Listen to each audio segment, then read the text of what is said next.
come along to our cabin in the wild, 'cause we're in for some good fishing, feeling easy, feeling free. Yes, we're in for some good fishing, Canada. Competitive fishing. Have we taken this pastime of angling a little too far? Can it actually be considered a professional sport? Well, one look at tournament fishing and you'll know that it already has. Vast angling skills and knowledge, along with a tremendous array of sophisticated high-tech equipment, have made fishing the fastest-growing participation sport in North America. Professionals and amateurs alike will tell you that it's the perfect combination between man's naturally competitive instinct and his love for fishing. Unlike any other sport which pits man against man, tournament fishing adds a new dimension to the competition. A third living organism, man against fish.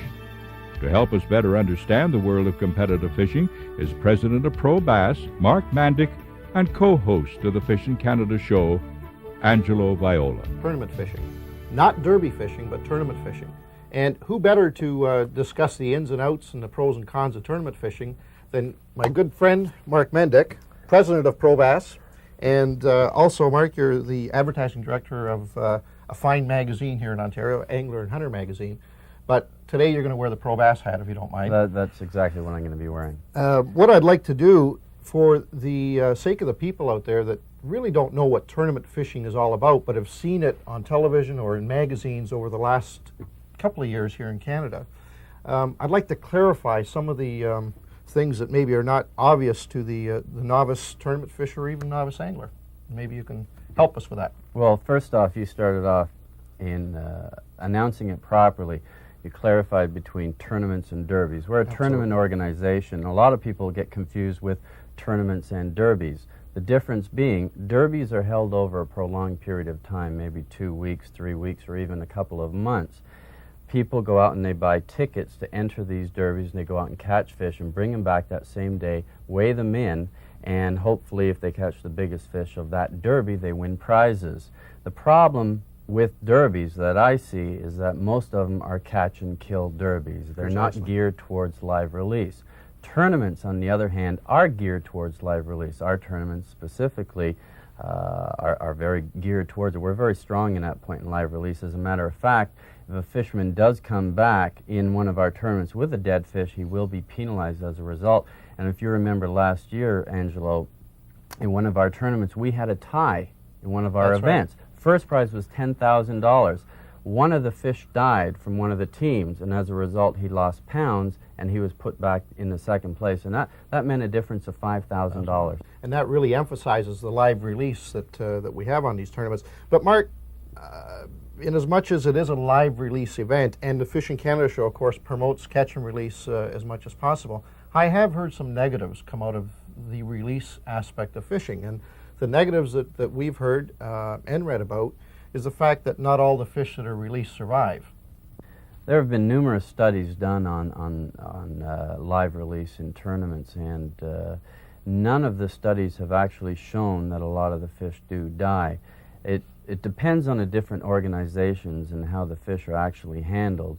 If fish are brought in and put in the empty bags and carried up to the weigh scale in bags that don't have water in them and are not oxygenated, chances are after they are weighed in and released, they could die. Now, I'm not saying that they will die in that situation. In Pro Bass's instance, what we do is we really emphasize the importance of proper fish handling. No fish is brought into the weigh scale in a fashion that they are left in bags for a prolonged period of time. Basically what happens, Angelo, is the boats are brought in at the end of the tournament day, and they line up and prepare themselves to weigh in the fish. No fish is taken out of the actual boat until they are ready to be weighed in. From there, they're put into heavy gauge plastic bags full of water, actual lake water that they actually came out of, and they're carried up to a basket where they are strained into this basket, immediately taken up to the weigh scale, weighed in, and then put right back into oxygenated water where they're watched for a minimum of 10 minutes to make sure that they are healthy and ready to go back into the lake. what we do is we have hired a full-time marine biologist to take care of this job, because it just isn't anybody's job to be able to recognize whether a fish is going to make it or not. This individual can look at a fish's gills or look at his slime coat in the body and determine pretty quickly whether that fish is going to be able to survive or not.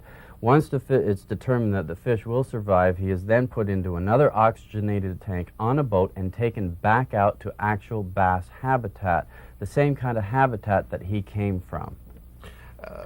And plus, I know Reno and I use it on tournaments, and a lot of the other competitors are using it. And I know this year that Pro Bass themselves have started using the chemical treatments for the water, the catch and release formula, which really works well on these caught fish.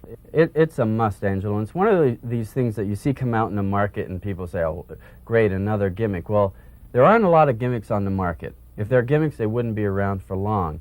This particular product, which is called Catch and Release, made by Jungle Laboratories, what we do is we have a large 250-gallon aquarium on the stage that we treat the water with this formula. Plus, we try to encourage our fishermen to treat their live wells with it as well.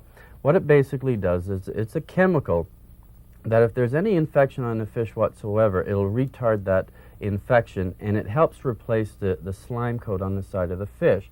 That's one thing that a lot of different fishermen are not aware of, the importance of restoring that slime coat on the side of the fish. Definitely a major factor in keeping them alive. But, you know, it's funny, we were talking about earlier on about the fact that a lot of people think that even though you release the fish, there's a lot of damage done to the fish population. And it reminds me of a time a couple of years ago when I met a chap while I was out fishing who was a real, he gave me a lot of negative comments on live release, to make a long story short. And he had an answer for everything that I gave him. And finally, the way I got out of it was by saying that there's one thing I know for sure, and that is that the fish that I release has a better survival rate than the one that goes in the freezer. Exactly. And that's the way live release should be looked at, as far as I'm concerned. You know, if you don't put him back, he's going to die for sure. Exactly. Well, there's been all kinds of studies done on live release, and especially in the States. We're not at that stage yet this year. However, there's been a new organization set up called the Canadian Bass Research Foundation. Yes, I've heard. And that's going to be working towards doing tracking studies of bass once they're put back into the habitat, to see exactly what they do once they're put back into the water. And there's going to be compound net studies as well, where a certain amount of fish are going to be placed in these compound nets for a period of time to study them, to see exactly how long those fish do survive and if they survive at all. All I know is there was a study done very recently in Ontario with walleye, and as you know, Angelo, walleye tend to be a much more delicate species than the bass is. Yeah. And out of 100 walleye that were put into a compound net for a week, only 3 died. And 2 of the 3 that died actually got caught in the net and died as a result of the net, and the other one that died as a result of a hook that was too deep inside. So the rest survived and were very healthy. And that's walleye. Again. And that's walleye. Yeah. That's not bass. Yeah. There's no question about it. The live release is definitely the way to go, whether we're talking about a tournament or just recreational fishing. I want to make sure that those fish are there for my kids and their kids in the future. So a good live release program is definitely an asset. Buzzbaits, a very common lure used in the tournament circuit, and especially for bass fishing. What a buzzbait is, it's a lure that is actually a top water lure. It's used around lily pads, pencil reeds, and on extremely calm surfaces. What the buzzbait is supposed to be is an escaping frog. A frog that is actually panicking and trying to get out of the way of a fish. When another fish picks up on this, he instantly attacks this frog that he feels is in a panic situation. We're going to make a few casts and show you exactly how a buzzbait does work on the surface. Okay, we're going to cast first. What I usually do is cast to either side of the lily pads. If there are fish holding on the edges, you might draw them out to grab that lure. You really have to work areas like this really hard. What you see here is we have 2 types of weeds. We have pencil reeds, we have lily pads, which is a transition period. It means that there are 2 types of weeds in there, and that tends to attract a lot of fish and a lot of big fish. Okay, when I mention flipping, Flipping is a technique that a lot of successful bass anglers are using in this country. It actually originated in California. The way you flip is you use a very stiff, long rod, approximately 7.5 feet long. Lots of backbone, because you're going to be pulling fish out of areas that are hard to pull them out of. You're pulling them out of their little homes, their little crevices in the weeds and whatever, so you need that backbone. Another important thing about flipping is you need very heavy line. Anywhere from 15, 20, even 25-pound test is not too much of a weight of a line. The lure that you usually use is a jig. Okay, the jig is a living rubber with a living rubber skirt on it. What you do is you flip this into very tight nooks and crannies where you think the fish will be. As the skirt and the jig drop down, the skirt flares. That entices the fish. Usually it only takes a few seconds and that bucket mouth is out there with his lips around it. All you got to do is cross his eyes and set that hook and you got yourself a big fish. We're coming up to an area right now that looks ideal for flipping. It's a tree that's actually fallen down into this river or channel dividing the two lakes, and it's a perfect spot for fish to be hiding in ambush waiting for bait fish. What we're going to do, we're going to strip off some line here, just enough line, get a pendulum action working there, and hopefully right in there we just drop that lure down in there, let it hit the bottom, jig it up a few times, nothing happens, pull it out and repeat. It's that simple. A lot of people will say, well, there's not too many fish that can be in water that shallow, but believe me, you got a foot of water, you can find fish. Again, you just flip your jig in, let it sink to the bottom, jig it a few times, if nothing hits it, pull it out and repeat. If you want to catch big fish, this is probably the best technique you'll come up with. The techniques that you see on a lot of the TV programs or read about in the various magazines for catching fish and the products used to catch them were developed through tournament fishermen and through tournament fishing. A lot of flipping, for example, is something that was really started in tournaments. Spinner baits, buzz baits. Maybe you can elaborate on. Well, exactly. The thing about when you get into tournaments and competition, they're proven and effective methods to catch fish. Anybody can go out to a lake and fish with his favorite lure, and I guarantee if you toss it enough times, you're going to catch fish. Tournament fishermen cannot afford that type of luxury. They have to go out there, they're racing against the time because they have a limited amount of time to bring the fish in. So they have to use the most effective means possible to catch their fish. Therefore, when you win a competition, the first thing people ask is, how did you catch your fish? And that usually proves to be the most effective means in order to do so on that particular body of water, on that particular weekend. However, 2 days later, a cold front moves in, a totally different situation arises, and who knows what that is. It can be exactly the same or something completely totally different. But it allows you to vary different techniques, improve different techniques of fishing.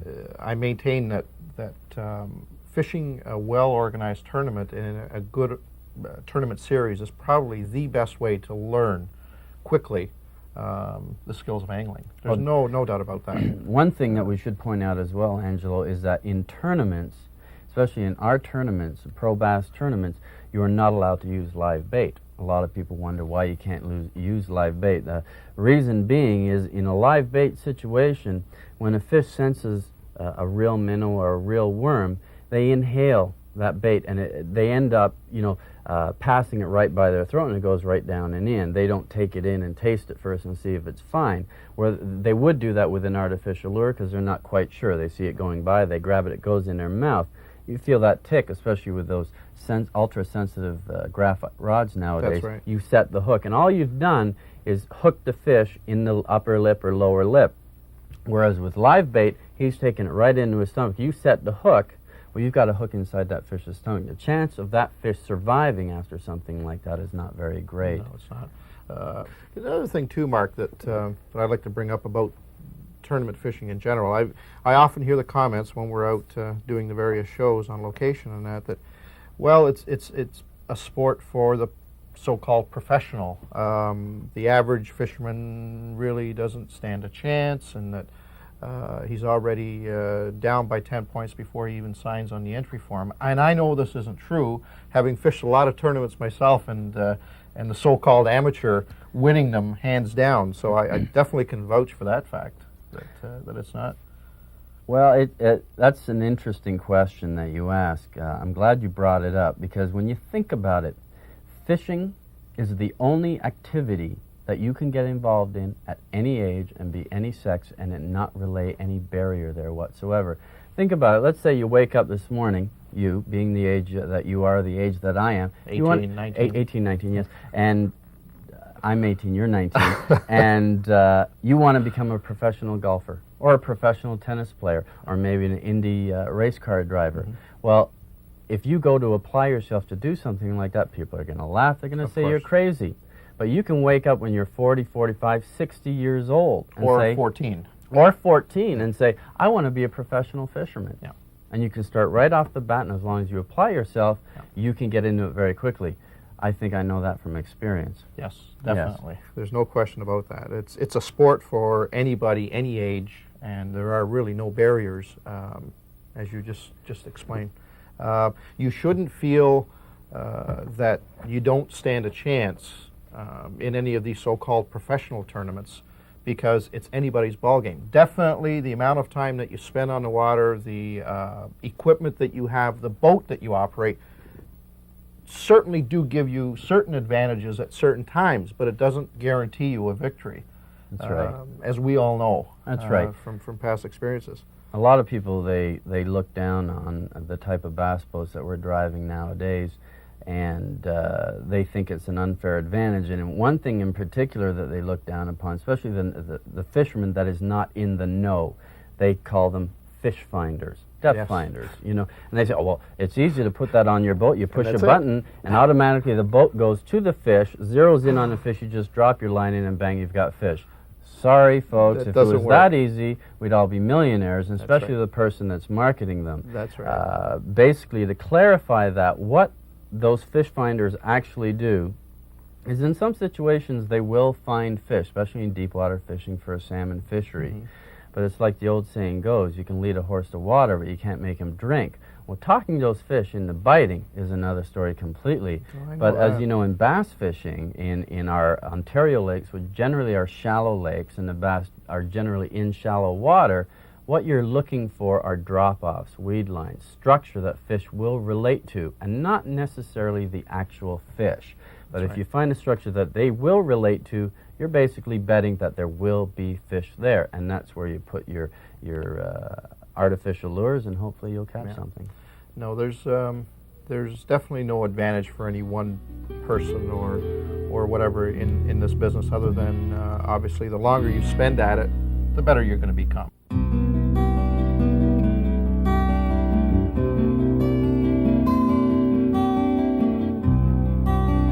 Generations upon generations of commercial fishermen have made their living from the salmon that inhabit BC's coastal waters.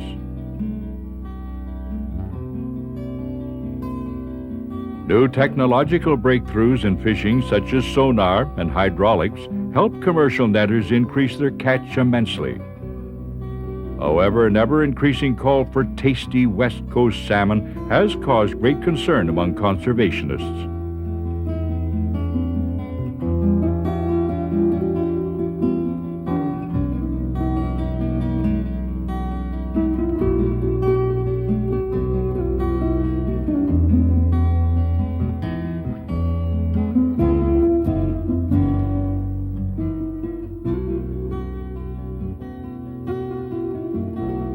Some restrictions have been imposed on netters, but they're only a temporary solution.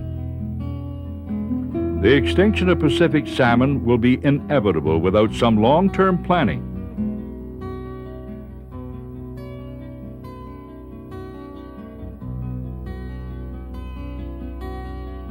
In the meantime, West Coast salmon continue to be harvested. The commercial fisherman's financial survival depends on the salmon's existence. Maybe a solution to survival lies in this statement: Major lumber companies reforest areas they have harvested. What if the fishermen exercise this same practice? The sports fisherman who releases his catch to fight another day poses no threat to his resource. Release the fish you don't need and make other people aware of issues such as commercial netting.